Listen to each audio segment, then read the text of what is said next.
The morning sun cast long shadows across the crystal spires of New Haven Colony.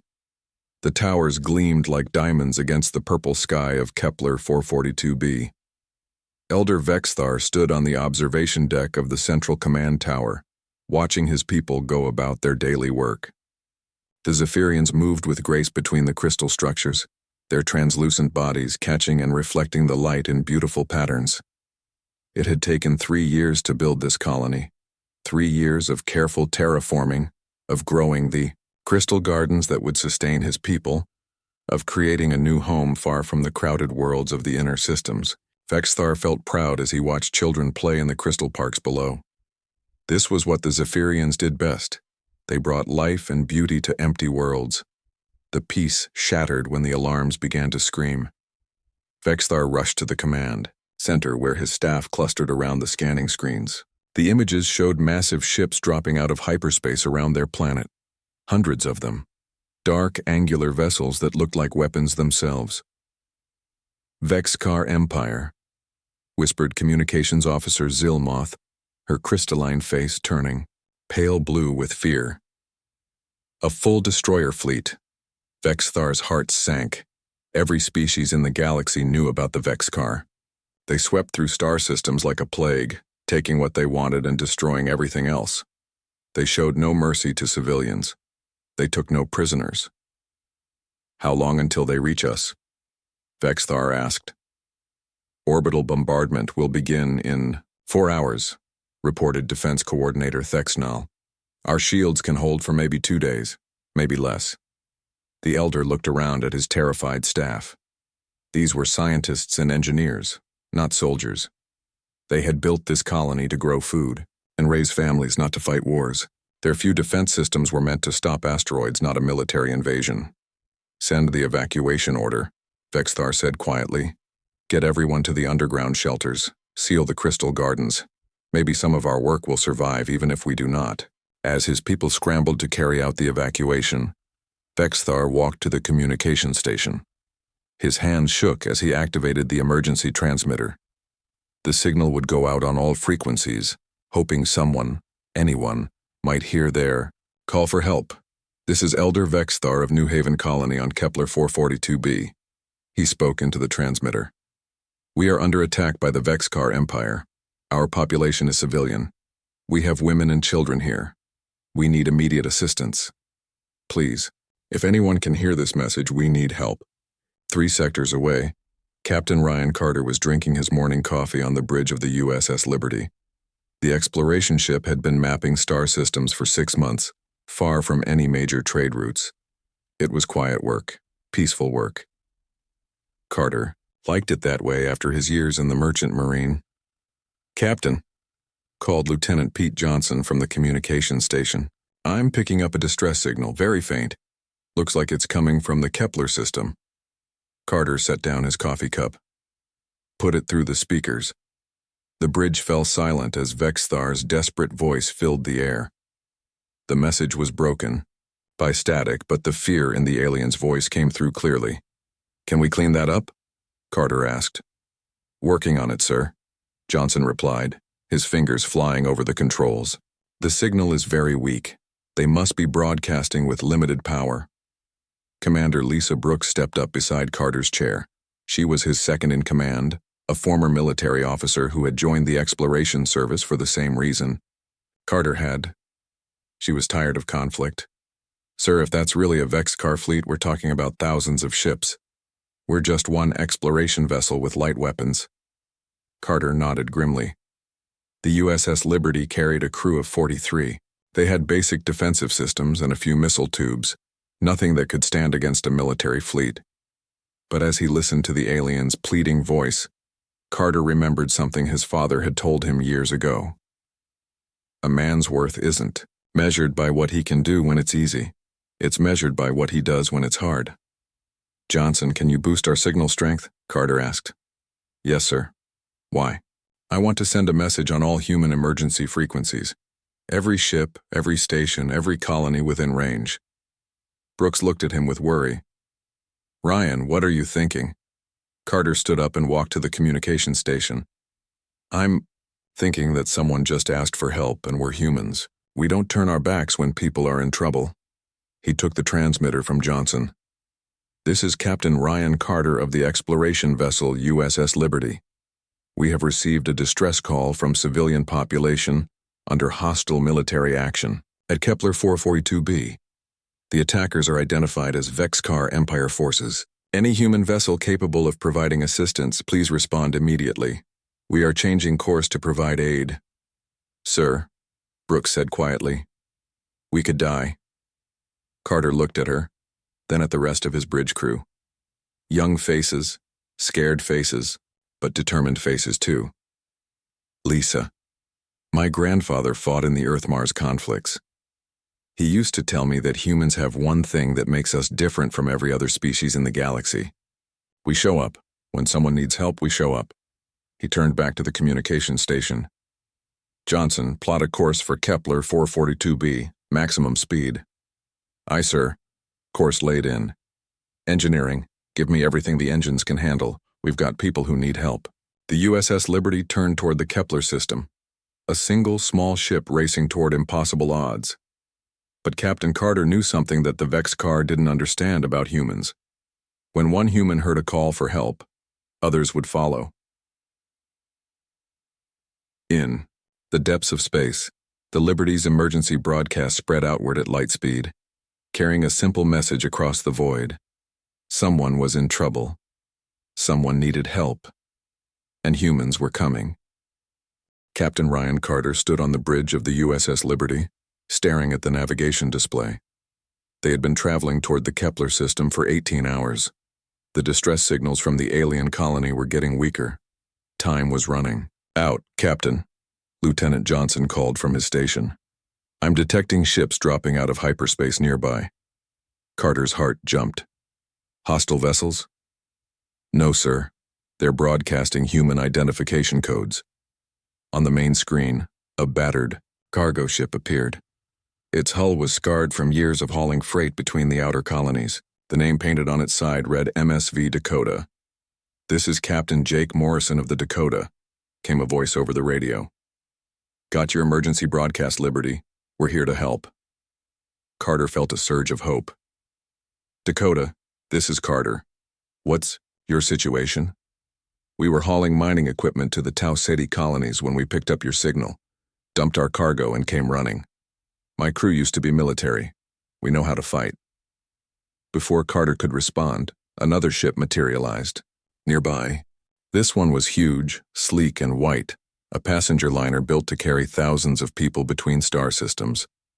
Liberty, this is Captain Amy Rodriguez of the passenger liner New Horizon.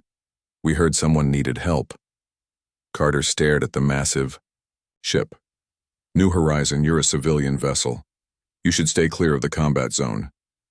Captain Carter, we've got medical facilities that can handle thousands of casualties. We've got engineers, doctors, and 300 passengers who volunteered to help with rescue operations. We're not running away. More ships kept appearing. The mining vessel Deep Digger arrived with Captain Nick Turner and a crew of tough asteroid miners. The research ship StarQuest came with Dr. Mark Foster and a team of scientists. Even small, private ships showed up, traders, explorers, and families in converted cargo haulers. Within 6 hours, over 50 human ships had gathered around the USS Liberty. Carter had never seen anything like it. Ships from across 3 sectors had dropped everything and raced to help complete strangers. The largest ship to arrive was the USS Frontier, a massive colony vessel that had been converted from its original purpose.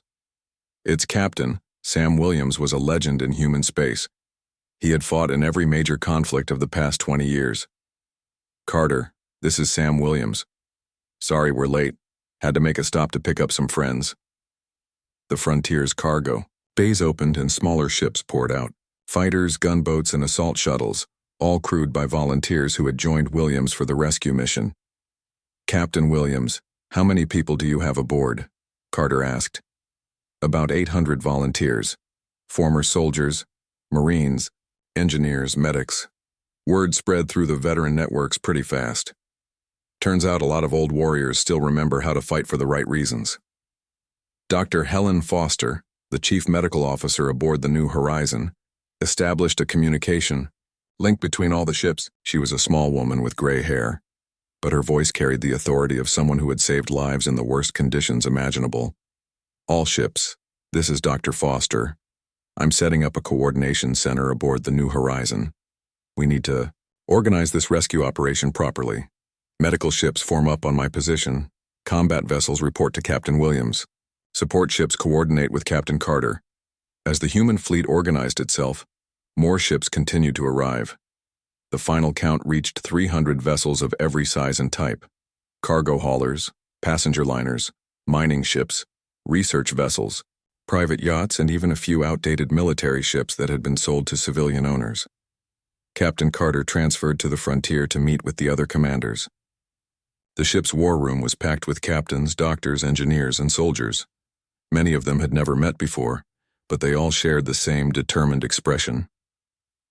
"All right, people," Captain Williams said, standing before a holographic display of the Kepler system.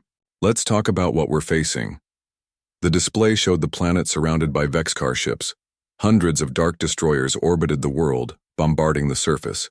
Long-range sensors detected massive orbital platforms that could destroy entire cities with a single shot. "The aliens are holed up in underground shelters," reported Lieutenant Commander Steve Parker, Williams's intelligence officer. "But their defenses are failing. We estimate they have maybe 24 hours before the shelters collapse." Dr. Foster spoke up from her position near the medical display. "How many civilians are we talking about?" "Approximately 50,000 Zephyrians, men, women, and children." The room fell silent. Everyone understood the math. 300 human ships against a Vexcar destroyer fleet that outnumbered them 50-1. Captain Morrison of the Dakota laughed grimly. "Well, I've seen worse odds." "When?" asked Captain Rodriguez. "Never, but there's always a first time." Williams studied the tactical display. "We're not going to win this fight with superior firepower. The Vexcar have us outgunned and outnumbered, but they don't understand humans." "What do you mean?" Carter asked. "They think like a military. They expect us to fight like a military. Formation attacks, coordinated strikes, logical tactics." Williams smiled. "But we're not a military. We're humans.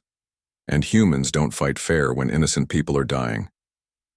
Engineer Tony Clark, a quiet man who had served aboard deep space construction ships, raised his hand. "Captain Williams, what if we don't try to fight them at all?" "Explain." "The Vexcar are using standard orbital control patterns. They're focused on the planet, not on long-range threats. If we could create a massive disruption in their formation." Clark walked to the display and began highlighting ship positions. "Every ship here has a hyperspace drive. If we could overload them all at once, create a quantum cascade." Dr. Foster looked alarmed. "Tony, that would destroy our hyperspace cores. We'd be stranded." "But it would scatter their fleet across half the galaxy.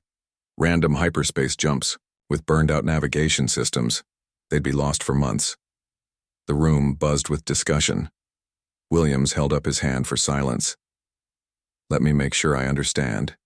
You're suggesting we sacrifice our ability to get home in order to save these aliens?" Clark nodded. "That's exactly what I'm suggesting." Williams looked around the room at the faces of 300 ship captains. He saw fear, determination, and something else. The quiet certainty that came from knowing what was right. "All in. Favor?" Every hand in the room went up. Carter felt a chill run down his spine. In 18 hours, a simple distress call had brought together the largest volunteer fleet in human history. And now they were about to sacrifice everything for people they had never met. "All right then," Williams said, "let's go save some lives." The human fleet dropped out of hyperspace at the edge of the Kepler system. What they saw made even the veteran warriors fall silent. The planet below was covered in smoke and fire. Massive Vexcar ships circled the world like hungry sharks, their weapons painting the surface with destruction. Captain Carter stood on the bridge of the USS Liberty, watching the tactical display. The numbers were worse than they had feared. Over 2,000 Vexcar vessels surrounded the planet, including orbital bombardment platforms the size of cities. My God, whispered Commander Brooks. How are we supposed to fight that? On the communication channel, Captain Williams's voice was calm and steady. All ships, this is Frontier Actual. Remember, we're not here to win a war. We're here to save lives. Stay focused on the mission. A weak signal came through the static. Elder Vexthar's voice was barely audible, filled with pain and exhaustion. Unknown vessels, this is New Haven Colony. We detect your ships approaching. Please, you must flee. The Vexcar show no mercy to those who help their enemies. Save yourselves while you can. Captain Carter took the communication microphone. Elder Vexthar, this is Captain Ryan Carter of the Human Rescue Fleet. We didn't come this far to turn around. Hold on tight, we're coming to get you. There was a long pause. Then the alien's voice came back, filled with amazement. Human Rescue Fleet? How many ships? 300, sir. And we're not leaving without you. The Vexcar fleet had noticed the human arrival. The massive alien warships began turning toward them, their weapons charging. Admiral Krextoth, commander of the Vexcar destroyer fleet, opened a communication channel. Unknown human vessels, you are interfering in Vexcar military operations. Withdraw immediately or be destroyed. Captain Williams answered for the entire human fleet. Admiral, this is Captain Sam Williams. We're here for the civilians. Let them go and we'll discuss terms. The Vexcar admiral's laugh was like grinding metal. Humans, you amuse me. 300 small ships against the might of the Vexcar Empire. You will make fine examples for others who think to oppose us. Then I guess we do this the hard way, Williams said. He switched to the fleet channel. All ships, execute Plan Alpha. Remember, we're not trying to destroy them. We just need to scatter them long enough to get the civilians out. What happened next was unlike any battle in galactic history. The human fleet didn't charge forward in formation like a proper military force. Instead, they spread out and began what could only be described as organized chaos. Captain Morrison's cargo ship Dakota led a group of freight haulers in ramming attacks against the orbital platforms. The massive stations were designed to withstand fleet bombardment, but they weren't built to handle cargo ships packed with explosives crashing into their weapon arrays. This is Dakota. Morrison's voice crackled over the radio as his ship dove toward a bombardment platform. Tell my wife I love her. The Dakota struck the platform's main gun, and the explosion lit up half the sky. The passenger liner New Horizon, protected by a screen of smaller ships, punched through the Vexcar formation and began landing shuttles on the planet's surface. Dr. Foster coordinated the evacuation from the ship's medical bay, treating wounded Zephyrians as fast as her teams could bring them aboard. Medical Team 7, we have 50 wounded in Sector 12, she called over the intercom. Team 3, prepare for incoming children. They're scared and don't speak our language, but they need help. The research vessels, led by Dr. Mark Foster, aboard the StarQuest, worked a different kind of magic. They hacked into the Vexcar communication networks, sending false orders throughout the enemy fleet. Vexcar Destroyer Group 7, you are ordered to attack Group 12 immediately, came one fake transmission. Group 12, eliminate the traitors in Group 7, came another. Soon, Vexcar ships were firing on each other, their commanders, screaming contradictory orders across the communication channels. Engineer Tony Clark worked frantically aboard the Frontier, connecting cables between the ship's hyperspace cores and those of nearby vessels. The quantum cascade device was his own design, built from theories that existed only in his head. How much longer, Tony? Captain Williams asked, ducking as the ship shook under enemy fire. 5 more minutes, maybe 10. The connections have to be perfect, or the cascade will tear apart local spacetime instead of just scattering the Vexcar fleet. Williams looked at the tactical display. They were losing ships fast. The mining vessel Deep Digger had just exploded trying to ram a Vexcar cruiser. The research ship Distant Star was drifting dead in space, its crew evacuated to other vessels. But the plan was working. Hundreds of Zephyrian civilians were being evacuated to the human medical ships. The orbital platforms were damaged or destroyed. The Vexcar fleet was in complete chaos, some ships firing on their own allies. Tony, we're out of time, Williams said as another explosion rocked the ship. Almost there. Just need to synchronize the quantum field generators. Clark's hands flew over the controls. Everyone needs to link their hyperspace cores to the cascade frequency. Broadcasting now. Across the human fleet, engineers worked to connect their ships to Clark's device. It was dangerous work. One mistake could destroy an entire vessel. But they did it anyway because 50,000 lives depended on their success. All ships linked and ready, reported Captain Rodriguez from the New Horizon. We've got 15,000 civilians aboard our medical ships, still working on evacuating the rest. Admiral Krextoth is bringing his command ship around, warned the lookout. He's targeting the civilian evacuation ships. The massive Vexcar flagship was 3 times the size of any human vessel. Its main gun could destroy a city with a single shot. It was turning that weapon toward the New Horizon and its cargo of helpless refugees. Not on my watch, growled Captain Williams. He grabbed the fleet communication microphone. All ships, this is Williams. Execute quantum cascade. Now. Tony Clark slammed his hand down on the activation switch. Cascade initiated. Everyone hold on. The effect was immediate and spectacular.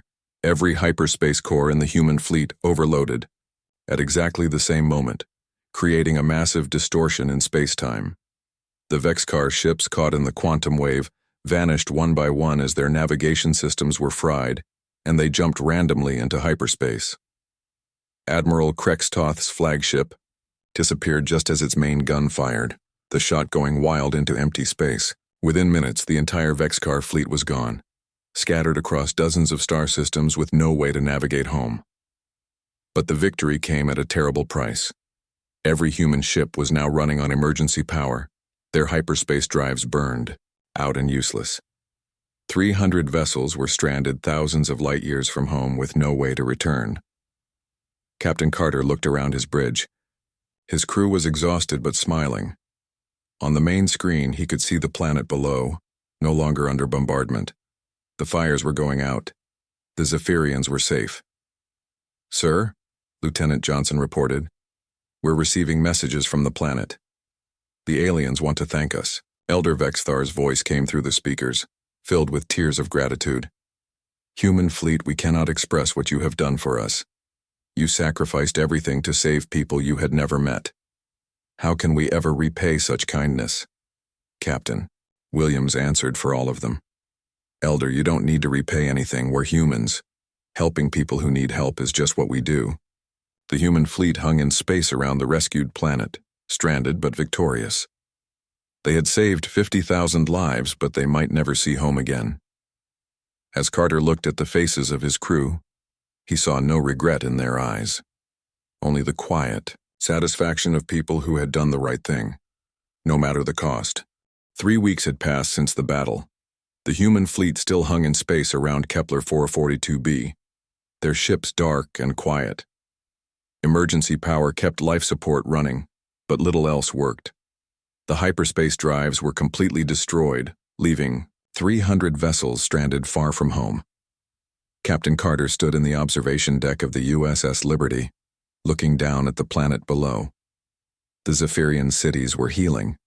The crystal spires grew taller each day as the aliens rebuilt their homes, but the human ships remained trapped in orbit, running low on supplies and hope. "Captain," Commander Brooks said softly as she joined him at the window, "the crew is asking questions. They want to know if we're ever going home." Carter sighed. "I wish I had answers, Lisa. Tony Clark thinks it might be possible to build new hyperspace cores from the wreckage of Vexcar ships, but it could take years, maybe decades." Down on the planet's surface, Elder Vexthar walked through the rebuilt sections of New Haven Colony. The destruction from the bombardment was still visible, but his people were working to repair the damage. Everywhere he looked, he saw humans working alongside Zephyrians. Dr. Helen Foster had established a medical center in the colony's main plaza.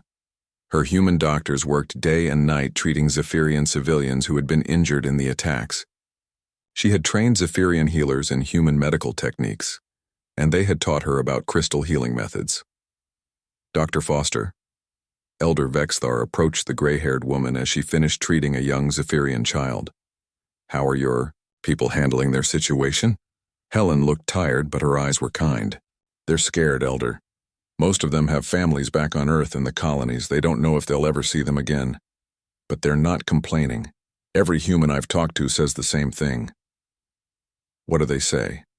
That saving your people was worth it. That they'd make the same choice again. Vexithar shook his crystalline head in amazement. I still cannot understand this. Your people gave up everything for strangers. Your ships, your way home, perhaps your lives. Why? Helen smiled as she packed her medical supplies. Elder, that's just what humans do. We heard you calling for help. In the orbital shipyard that the humans had built from salvaged materials, engineer Tony Clark worked with a team of both human and Zephyrian technicians. They were trying to reverse engineer Vexcar hyperspace technology, but the alien systems were completely different from human designs. The quantum matrix is all wrong, Tony muttered, wiping sweat from his forehead. Vexcar drives use forced singularity collapse. Our systems use controlled dimensional folding. It's like trying to build a car engine using spaceship parts. Zilmoth, the Zephyrian communications officer, looked over his shoulder at the complicated diagrams. What if we combined both technologies? Zephyrian crystal resonance systems might be able to bridge the gap between your methods and theirs. Tony looked at her with interest. That might work. But we'd need massive crystal arrays, more than your colony has. Then we will grow more, Vexthar said, entering the workshop. My people are already expanding the crystal gardens. We will dedicate everything we have to helping you return home. Meanwhile, Captain Williams had established a training center where human and Zephyrian security forces worked together. The peaceful aliens had never needed to learn combat, but the attack had shown them that the galaxy was a dangerous place. Remember, Williams told a group of young Zephyrians holding practice weapons, you're not learning to be killers. You're learning to protect your families. There's a big difference. News of the human rescue had spread across the galaxy through quantum communication networks. The story grew with each telling, how humans had dropped everything to answer a stranger's call for help, how they had sacrificed their own escape to save people they had never met. Captain Amy Rodriguez monitored the communications from her ship's bridge. The New Horizon had become the fleet's communication center, coordinating with other human colonies and alien governments. Captain, her communications officer reported, we're getting messages from all over. Human colonies wanting to know about the rescue fleet. Alien governments asking for details about what happened here. Rodriguez nodded. What are they saying? The humans are calling us heroes. They're organizing relief expeditions, but the nearest human fleet is 6 months away, even at maximum speed. The aliens... He paused. The aliens seem scared. Scared of what? Scared of humans, ma'am. Word is spreading that we destroyed an entire Vexcar destroyer fleet. Some species think we're a new military power to be feared. Rodriguez laughed bitterly. If they only knew. We're 300 civilian ships with broken engines, running on emergency rations. But the galaxy was indeed taking notice. In the Altarian Collective, the ruling council debated whether humans represented a new threat or a new hope. On the warrior worlds of Rigel, clan chiefs spoke in hushed tones about the species that had sacrificed themselves for strangers. Even the mysterious hegemony of Vega sent probe ships to observe the Kepler system from a distance. The Zephyrians worked tirelessly to help their rescuers. They shared their advanced terraforming technology, helping the humans establish temporary colonies on the planet's surface. They provided food from their crystal gardens and shelter in their cities. But it was clear that many humans were struggling with their situation. Captain Morrison, whose cargo ship Dakota had been destroyed in, the battle now worked in the planetary mining operations. He tried to stay positive, but Carter could see the sadness in his eyes. Hey, Jake, Carter said, finding Morrison taking a break from his shift. How are you holding up? Morrison shrugged. Better than most, I guess. At least I don't have kids, back home wondering where Daddy went. But Captain, he looked up at the stars. Sometimes I wonder if we'll ever see Earth again. Tony Clark thinks we might be able to build new hyperspace drives. It'll just take time. Years, you mean? Maybe decades. Morrison was quiet for a moment. You know what the funny thing is? I don't regret it. When I think about those Zephyrian kids we saved, I know we did the right thing. But that doesn't make missing home any easier. Captain Carter understood completely. Every human in the fleet felt the same way. They had saved 50,000 lives, but the cost was higher than anyone had imagined. They might spend the rest of their lives in exile, never seeing their families again. But as Carter walked through the mixed human Zephyrian settlements that had grown up on the planet's surface, he saw something remarkable. Two species, completely different from each other, working together and learning from each other. Human children playing with young Zephyrians, human doctors training alien healers, Zephyrian artists teaching humans to grow crystal sculptures. Elder Vexthar found Carter, watching a group of human and Zephyrian engineers working together on a new construction project.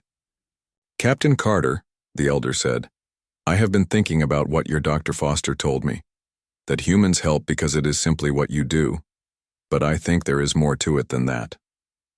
"What do you mean?" "Your people did not just save our lives. You showed us that the universe is not empty of compassion, that someone, somewhere will always answer when others call for help. That is a gift beyond price." Carter looked at the mixed community growing around them. Human and Zephyrian, working together to build something new. "Maybe we're all learning something here, Elder. Maybe home isn't just a place you come from, maybe it's a place you help create." As the weeks turned into months, the human fleet settled into their new reality. They were stranded, perhaps forever. But they had saved 50,000 lives, and they had discovered that sometimes the greatest victories came at the highest cost. The stars seemed different now, viewed from their new home among the crystal spires of Kepler 442b. They still looked toward Earth with longing, but they also looked toward the future they were building with their new allies. The galaxy was watching, and the galaxy was learning that humans kept their promises, no matter what it cost them. 6 months had passed since the rescue. Captain Carter stood in his new office in the rebuilt New Haven colony, looking over reports from the joint human Zephyrian settlement. The city had grown beyond anything he had imagined. Crystal spires reached toward the sky while human-built structures spread between them. Two species working together, creating something beautiful. A priority alert flashed on his communication screen. Lieutenant Johnson, now serving as the colony's communications director, appeared on the display. "Captain, we've got multiple ships dropping out of hyperspace at the system's edge. Big ones." Carter's blood ran cold. "Vexcar?" "Unknown, sir. They're not responding to hails. But Captain Williams wants all senior staff in the command center immediately." Carter hurried through the city streets. Everywhere he looked, humans and Zephyrians worked side by side. Children of both species played together in the crystal gardens. The thought of another attack, of losing all they had built, filled him with dread. The command center was packed with officers from both species. Captain Williams stood before the main display, his face grim. The screen showed dozens of massive ships arranged in formation at the system's edge. "Recognition scan complete," reported the sensor operator. "Those are Vexcar Empire vessels. Dreadnought class, 57 ships total." Elder Vexthar's crystalline face turned pale blue with fear. "They have returned. But how?" "We scattered their fleet across the galaxy." "Different fleet," Williams said quietly. "Admiral Krextoth probably sent word before we hit him with the quantum cascade. The Empire sent a bigger hammer." Dr. Foster, now serving as the colony's medical administrator, stepped forward. "Sam, our people are scattered across the planet. The evacuation ships are still in orbit, but they can't outrun military vessels." "We're not running," Williams said firmly. "This is our home now. We protect what's ours." A new voice crackled over the communication system. The tone was harsh and filled with contempt. "Human settlement. This is Admiral Vrektar of the Vexcar Third Fleet. You have interfered with Empire operations and destroyed Imperial vessels. Surrender immediately and your deaths will be quick." Williams walked to the communication console. "Admiral, this is Captain Sam Williams. We're protecting a civilian population. These people pose no threat to your Empire." The alien admiral's laugh was like breaking glass. You destroyed an entire destroyer fleet, human. Your reputation has spread across the galaxy. Some species fear you now. Others call you heroes. We call you a problem that needs solving. Williams looked around the command center at the faces of his people. Humans and Zephyrians, military veterans and civilian volunteers all ready to defend their new home.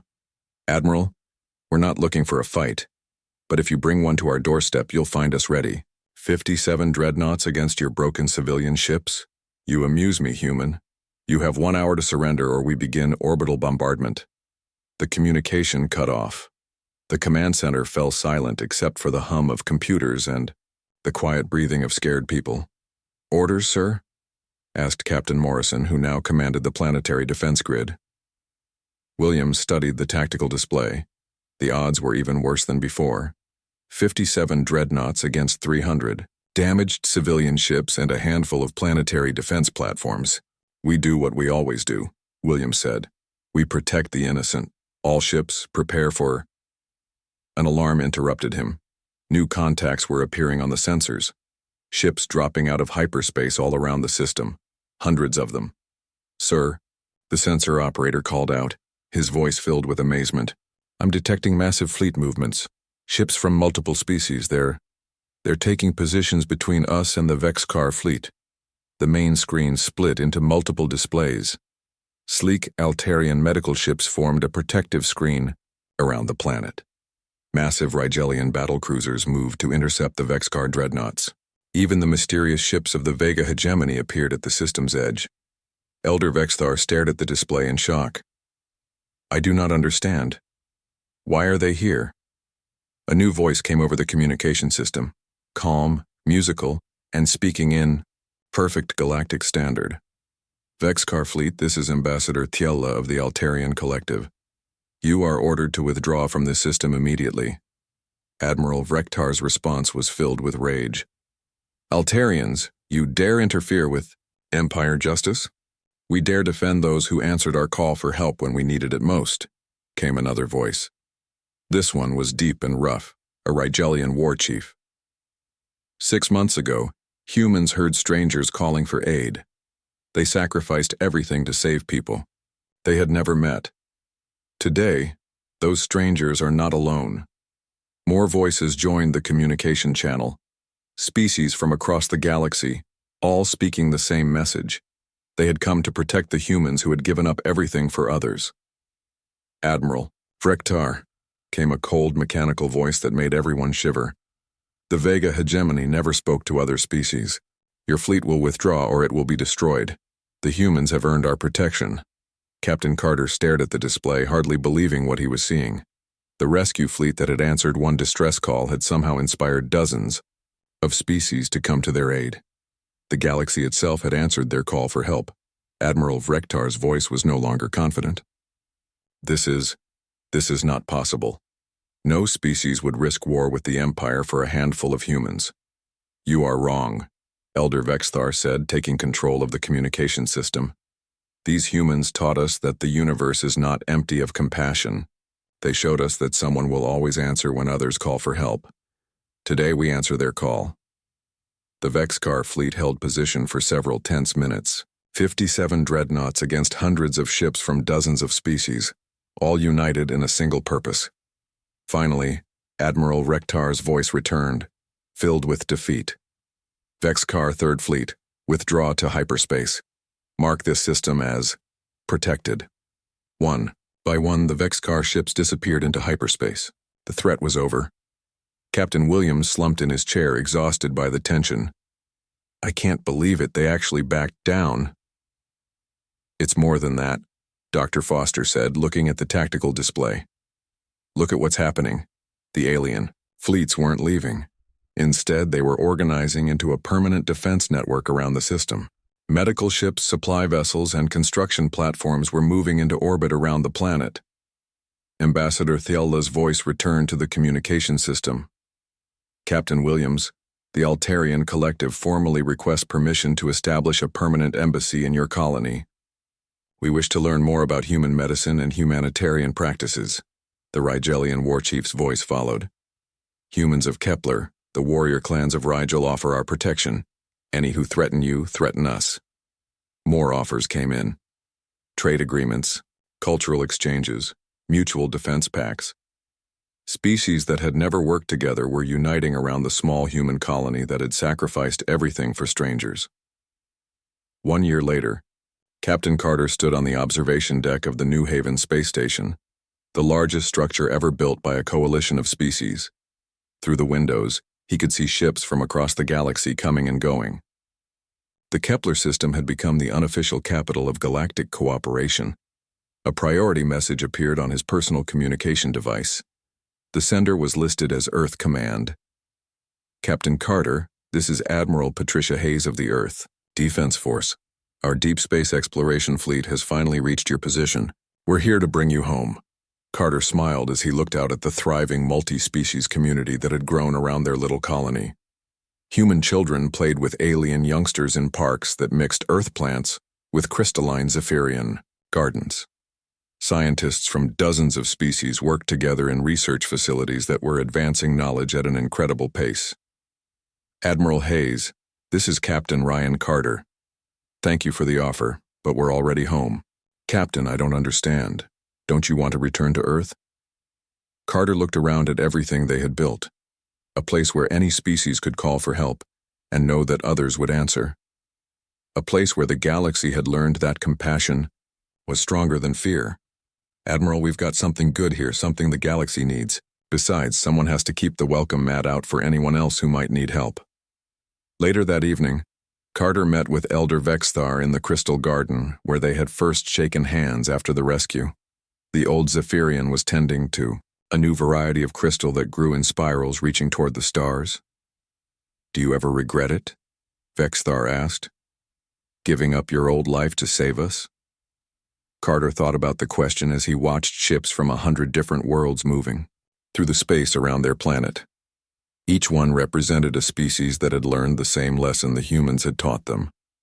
That someone, somewhere, would always answer when others called for help. Elder, 6 months ago we were just 300 ships trying to save strangers. Today we're the center of something bigger, a galaxy where no one has to face danger alone. He looked up at the stars, no longer dark and cold but bright with the lights of ships carrying hope between worlds. We called into the void expecting silence. Instead, we learned that the universe is full of people waiting to help each other. I think that's worth any sacrifice. The stars seemed to pulse with G.